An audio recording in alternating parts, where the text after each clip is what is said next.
Mes chers camarades, bien le bonjour.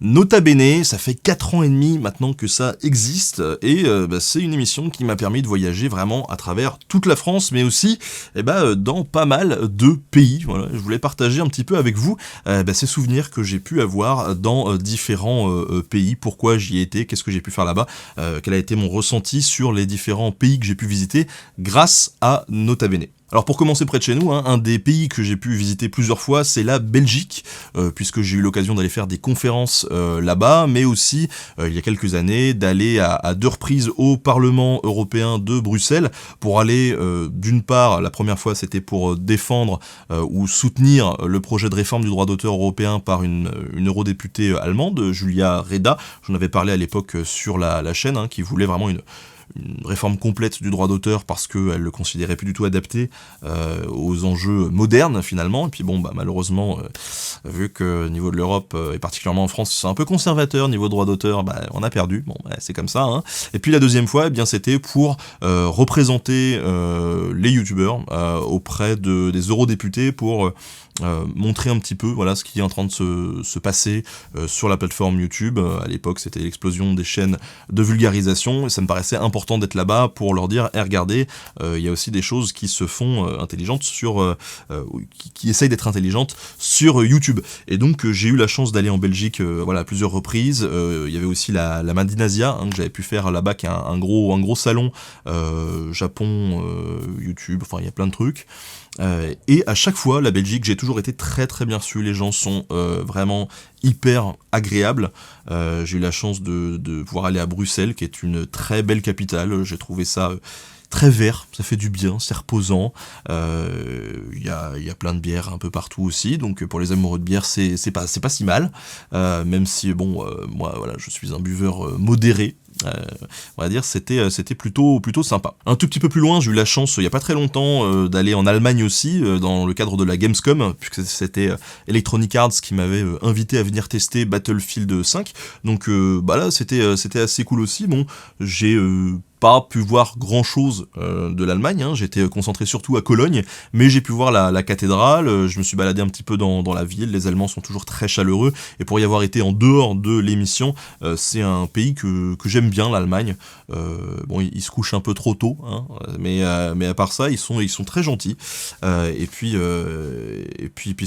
ils savent quand même faire la fête en Allemagne, donc voilà, donc ça, Belgique-Allemagne, c'était surtout dans le cadre de conférences ou d'activités, on va dire, un petit peu à côté. Maintenant, sur la chaîne ou sur les activités vidéo, j'ai notamment la série Arte History Script qui m'a permis d'aller à 2 endroits vraiment très très cool. D'une part, Montréal, au Canada, et de l'autre part, Prague, en République tchèque. Alors, Prague, déjà, en République tchèque, qui est une ville absolument magnifique, si vous avez l'occasion d'y aller un jour, c'est très très coloré au niveau de l'architecture, il y a une histoire qui est très très dense, donc vraiment pour les amoureux d'histoire, n'hésitez pas à aller à Prague, il y a un très beau château, il y a plein de bibliothèques à visiter, il y a tout un tas de circuits aussi autour des lieux juifs, notamment le cimetière juif qui est absolument incroyable, avec des tombes enchevêtrées, il me semble d'ailleurs que Patrick Beau, de la chaîne Axolot, en avait parlé dans sa vidéo sur sa chaîne dédiée à Prague. Donc c'était une très belle expérience d'aller à Prague, où j'ai pu aller rendre visite au studio Warhorse qui avait fait Kingdom Come, le jeu qui se passe au début du 15e siècle, dans la Bohème du début du 15e siècle. Et là c'était assez intéressant de rencontrer toutes les équipes, tous les différents profils, de rencontrer aussi le personnage un peu controversé qui est à la tête de Warhorse Studio, qui est sympathique, mais qui est controversé. Il mérite bien sa réputation. Disons. Et puis, grâce à cette série Arte, du coup, j'ai pu aller chez Ubisoft Montréal, qui est le premier employeur, il me semble, à Montréal. D'ailleurs, j'avais été assez étonné de cette stat-là. Et donc, j'ai eu la chance d'aller découvrir Montréal, qui est une ville assez chouette aussi, très très étendue, avec des lignes très droites. En fait, on dirait vraiment les États-Unis. Enfin, j'ai jamais été aux États-Unis, mais on aurait dit les États-Unis, sauf que tout le monde parle français. Ce qui est plutôt cool.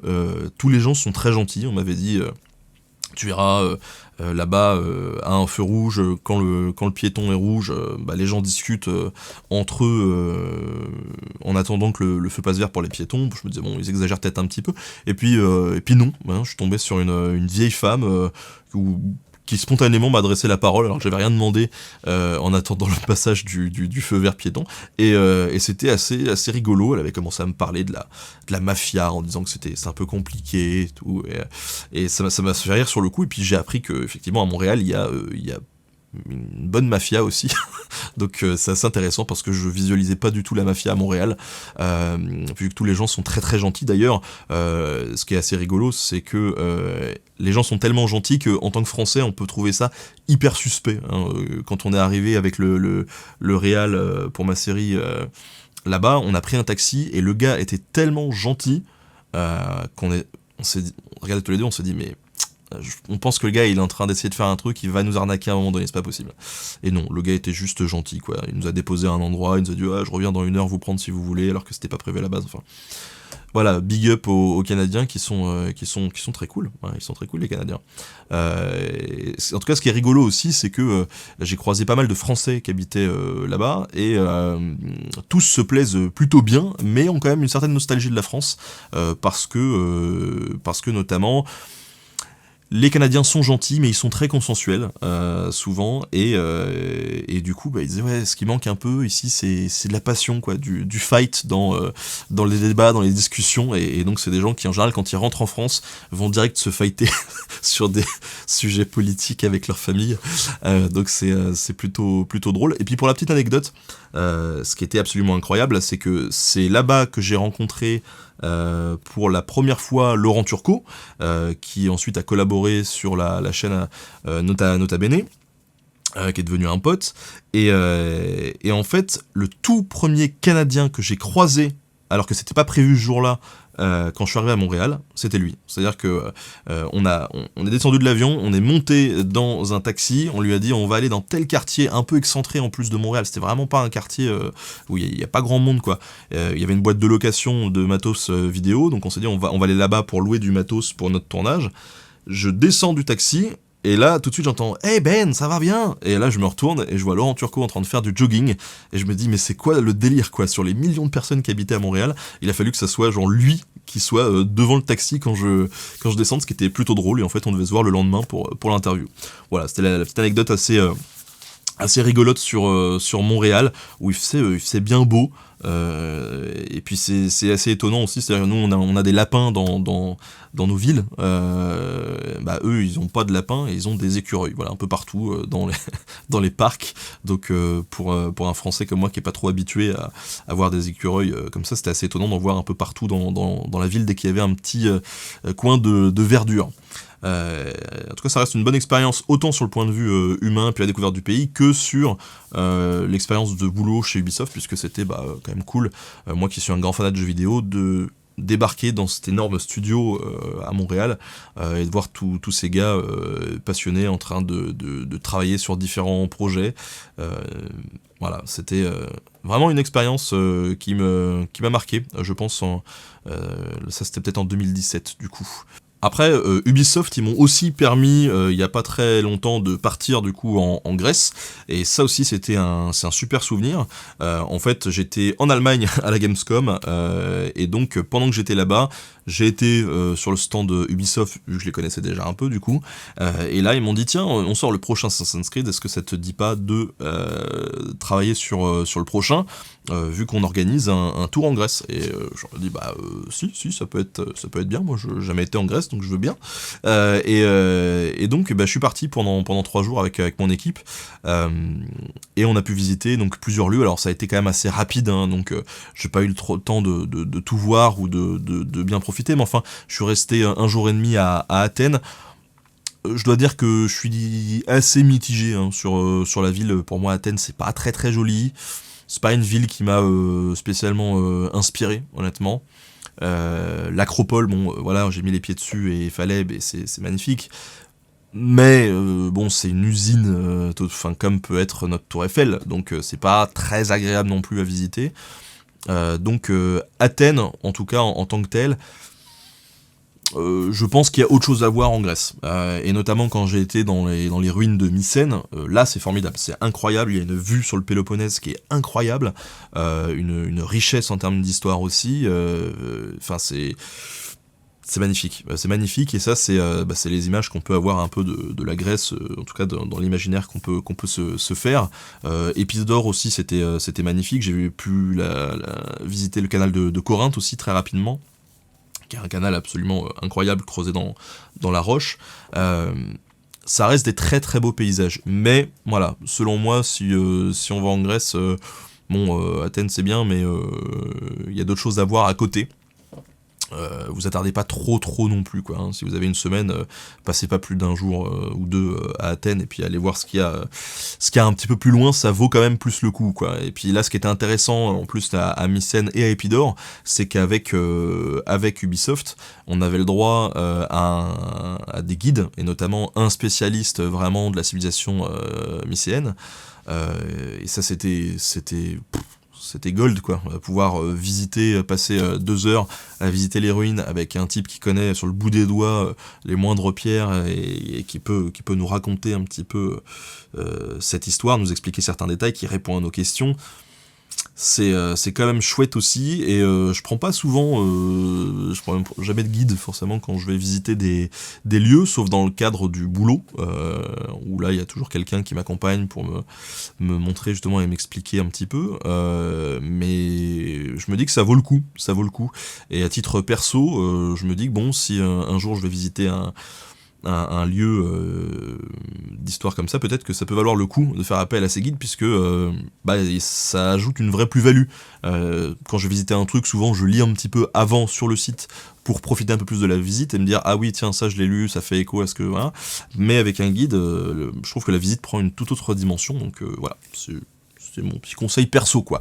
Parce que voilà, la Grèce c'est sympa, surtout la campagne. Je m'aperçois que en fait je dois la moitié de mes déplacements à l'étranger à Ubisoft. Donc c'est pas une vidéo sponsor, mais encore merci à eux.